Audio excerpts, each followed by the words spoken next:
Hello friends, welcome to EWS English with Sumit में आपका स्वागत है फिर से। तो आज हम क्या सीखने वाले हैं, ये बहुत ही इंटरेस्टिंग टॉपिक है। इस टॉपिक का नाम है डब्ल्यूएच फैमिली। ठीक है, पता नहीं आपने पढ़ा है या नहीं पढ़ा है तो अच्छी बात है, नहीं पढ़ा है तो फिर से पढ़ लेते हैं। ठीक है, ये टॉपिक बहुत ही इंपॉर्टेंट है किसी भी पर्सन के लिए जो इंग्लिश में बोलना चाहता है, इंग्लिश में लिखना चाहता है, इंग्लिश को पढ़ना चाहता है, समझना चाहता है, उसके लिए बहुत ही इंपॉर्टेंट टॉपिक होने वाला है ये। क्योंकि हम लोगों के साथ ज्यादातर प्रॉब्लम आती है क्वेश्चन पूछने में और आंसर देने में। एग्जाम में आंसर देने भी होते हैं आपने और समझने भी होते हैं। अगर आप इस टॉपिक को समझ जाते हैं तो बहुत सारी चीजें आप समझ जाएंगे। तो आइए देखते हैं क्या है ये टॉपिक, डब्ल्यूएच फैमिली, जैसा कि मैंने यहां लिखा है। तो डब्ल्यूएच फैमिली, दोस्तों मैं ये बता दूं आपको डब्ल्यूएच फैमिली क्या है बेसिकली, कि डेफिनेशन इसकी जो है basically to ask a question, एक क्वेश्चन पूछना एंड टू रिप्लाई आंसर।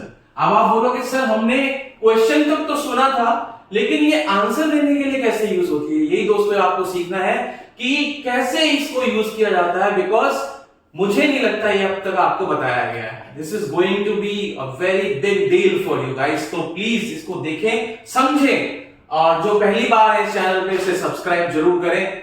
फिर देखें आप आपकी इंग्लिश कैसे इंप्रूव होगी, बिना बोले ही सीख जाओगे आप। ओके ना, कॉन्सेप्ट क्लियर होने चाहिए भाई, बंदा अपने आप सीख जाता है। ओके ना, गालियां आपने बोल बोल के नहीं सीखी हैं, ओके ना, वो आपको वैसे ही आती है। ठीक है ना, तो आइए दिखाता हूं मैं आपको। यस, सबसे पहली डब्ल्यूएच फैमिली क्या है हमारी, हु मतलब क्या, कौन या किसे, कब, क्वेश्चन सेंस में, जब आप क्वेश्चन देते हो, क्वेश्चन पूछते हो किसी से, तब आपको कौन या किसी का मतलब निकलता है होगा। और भी अगर निकलते हैं तो मैं बता दूंगा आपको। ठीक है ना, तो जैसे आप देखें क्वेश्चन मैंने एग्जांपल दिया है, who does know me here, मुझे यहां कौन जानता है। बिल्कुल सही, क्वेश्चन मार्क लगा हुआ है। तो दोस्तों अगर आप प्रीवियस वीडियो में जाएंगे तो आप देखेंगे कि जब भी हम क्वेश्चन पूछते हैं डब्ल्यूएच फैमिली का यूज करके, तो उसको क्या बोलते हैं, यस, उसको इंटेरोगेटिव प्रोनाउन बोलते हैं। ठीक है ना, ये है इंटेरोगेटिव प्रोनाउन। ठीक है, तो who does know me here, बिल्कुल सही। अब कुछ लोग ऐसे भी लिखाते हैं या कुछ लोग ऐसे बोलते हैं, हु नोज मी हियर। तो दोस्तों मैं बता दूं, आप स्पोकन में तो आपका काम चल जाएगा, लेकिन रिटर्न में, स्पोकन में ओके, लेकिन रिटर्न में 0 मिलेगा आपको। फिर बाद में ये मत कहना कि यार मैं तो पेपर 100 का करके आया था, मुझे इतने कम मार्क्स क्यों मिले। तो जो एग्जामिनर है वो इसे रेड मार्क कर देंगे, लेकिन कभी नहीं बताएंगे कि क्यों गलत है। तो मैं आपको पहले बता दूं क्यों गलत होगा, ये प्रॉब्लम है। क्योंकि डब्ल्यूएच फैमिली का एक रूल होता है कि जब भी आप क्वेश्चन पूछ रहे हैं तो ध्यान रखें उस टेंस की, मतलब जो भी हेल्पिंग वर्ब है उसको जरूर यूज करें। ठीक है ना, तो ये टेंस कौन सा है, प्रीवियस वीडियो में जाके देखें। एसओरियस कहां लगता है, किस टेंस में, present indefinite with main verb बताया हुआ है आपको। ठीक है, तो नेक्स्ट है हमारा हु डज नो, क्वेश्चन है फिर से, who does know how to drive a car in your family. ठीक है, तो फिर से देखो डज लगाया हुआ है मैंने, who does know how to drive a car in your family, कि आपकी फैमिली में कार किसको चलानी आती है, किसको। ठीक है ना, किसे या किसको, बात एक ही है। ठीक है ना, तो आपकी फैमिली में कार किसे चलानी आती है, ये भी इसमें आ गया। तो दोस्तों अगर आप इसे ऐसे लिखते हैं कि who knows how to drive a car in your family, तो मैं पहले बता दूं स्पोकन में ठीक होगा, बोलचाल में चल जाएगा, लेकिन रिटर्न में अगर आप लिख कर आएंगे तो मार्क्स मिलेंगे 0। ठीक है, तो इसीलिए पहले ध्यान रखें डब्ल्यूएच फैमिली अगर आप क्वेश्चन सेंस में यूज कर रहे हैं तो हेल्पिंग वर्ब का खास ख्याल रखें। ठीक है, तो नेक्स्ट क्वेश्चन देखें आप, हु आर यू, बहुत पॉपुलर है, यूं ही बोलते हैं आप, तुम कौन हो। तो कभी आपने ऐसे पूछा है इसको, हु यू आर। ठीक है, नहीं बनना ना सेंस। ठीक है, ये नहीं आएगा क्योंकि ये सेंटेंस रॉन्ग जाएगा। ओके, या फिर अगर आप स्पोकन में अगर आप इसको दिखाना चाहते हो कि who you are to stop me की, तो वो बात अलग है, लेकिन वैसे लिखावट में या रिटर्न में आप इसको नहीं यूज करेंगे। ठीक है, तो रॉन्ग, ध्यान रखें डब्ल्यूएच फैमिली के साथ जब भी आप क्वेश्चन पूछ रहे हैं तो पहले हेल्पिंग वर्ब लगानी है आपने, फिर बाद में कुछ करना है। तो यस, उसके बाद एक पास्ट टेंस का एग्जांपल देते हैं, who did tell you about this. Okay, तुम्हें किसने बोला इसके बारे में। देखो हु डिड आ गया ना, पास्ट टेंस की डिड आ गया। अब आप चाहे तो ऐसे ही पूछ सकते हैं who told you about this, लेकिन पहले ही बता दूं दोस्तों आपको ये स्पोकन में तो चल जाएगा लेकिन रिटर्न में नहीं चलेगा दोस्तों। ठीक है, मूविंग ऑन, आगे चलते हैं और बताता हूं मैं आपको आंसर सेंस में कैसे इसको यूज करते हैं। आंसर सेंस मतलब क्या? आंसर सेंस में इसके मतलब निकल कर आएंगे जो, जिसे, जिन्होंने, और भी अगर आते तो बताऊंगा जरूर आपको। तो एग्जांपल है I don't like the people who tell a lie. तो दोस्तों मैं पहले बता दूं आपको कि जब भी कोई डब्ल्यू फैमिली क्वेश्चन मार्क से एंड होगी तो वो इंटरोगेटिव प्रोनाउन है। पहले भी बता चुका हूं आपको इस बारे में, प्रीवियस वीडियो में जाए देखे प्रोनाउन की।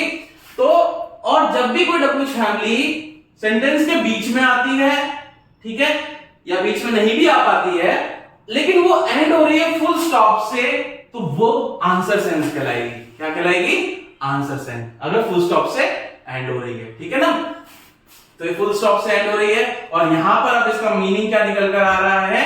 जो। ठीक है ना, तो ये देखें, आई डोंट लाइक द पीपल, मुझे वो लोग पसंद नहीं है, हु टेल अ लाई, जो झूठ बोलते हैं।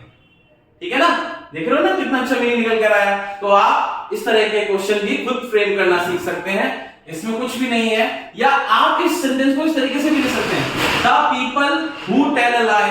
ये देखो आगे ना, जो। ठीक है, the people who tell a lie I don't like them, मुझे वो पसंद ही नहीं है। ठीक है, तो कहने का मतलब एक ही है बट दो तरीके हैं बोलने के। ठीक है, तो ये चीजें ध्यान रखनी है आपने। ठीक है, अच्छा, जब भी आंसर सेंस में कोई डब्ल्यू फैमिली होती है उसको क्या बोलते हैं? उसको रिलेटिव प्रोनाउन बोलते हैं। क्या बोलते हैं? Relative pronoun. मैंने बताया था, जाकर के देख लेना। ठीक है ना, और ऊपर इंटरोगेटिव प्रोनाउन। जब भी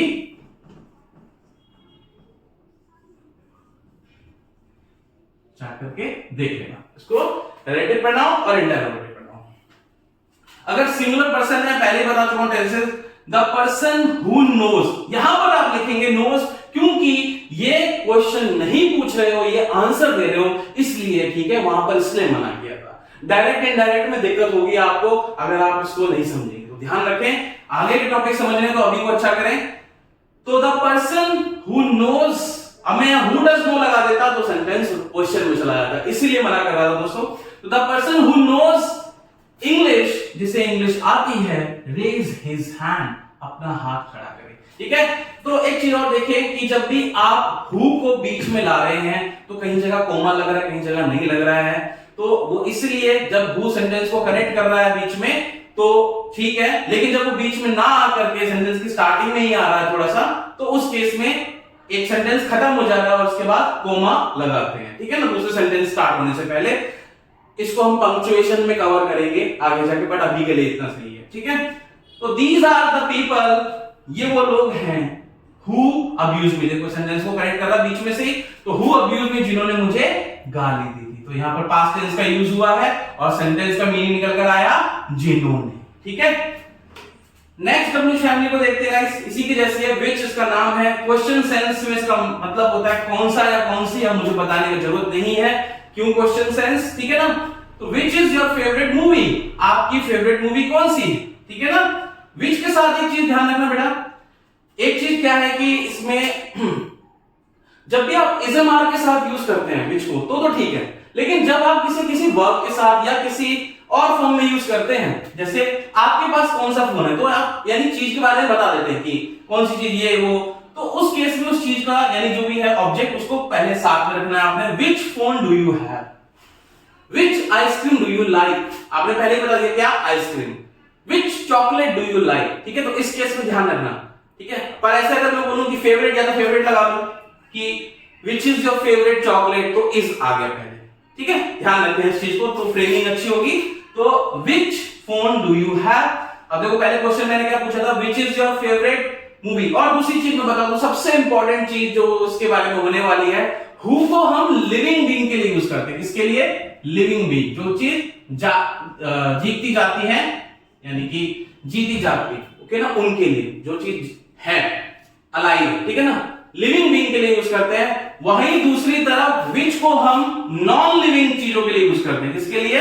नॉन लिविंग, ओके ना, निर्जीव चीजों के लिए। ठीक है ना, तो जैसे which is your favourite movie, ठीक है ना, तो मूवी जो है वो नॉन लिविंग चीज में आ गया। विच फोन, तो फोन भी नॉन लिविंग चीज में आ गया। ठीक है, तो इसीलिए इसका मतलब कौन सी, ध्यान रखें लिविंग चीजों के लिए हु आता है, नॉन लिविंग के लिए विच आता है। आंसर देखते हैं आंसर सेंस में कैसे यूज करना है इसको। आंसर सेंस में इसका सेम मतलब होता है जो कि हु का होता है, ठीक है। तो यहां पे मैंने क्वेश्चन क्या पूछा था, which is your favourite movie, यहां पर देखो आंसर क्या लिखा, द मूवी विच, ये देखो जो, the movie which I like to watch is, Koi Mil गया, मेरी फेवरेट मूवी है, ठीक है। तो यस, ठीक है। नेक्स्ट एग्जांपल देखें, विच फोन डू यू हैव, आपके पास कौन सा फोन है, तो the phone which I have is OnePlus 10R, जिससे मैं वीडियो शूट कर रहा हूं, ठीक है।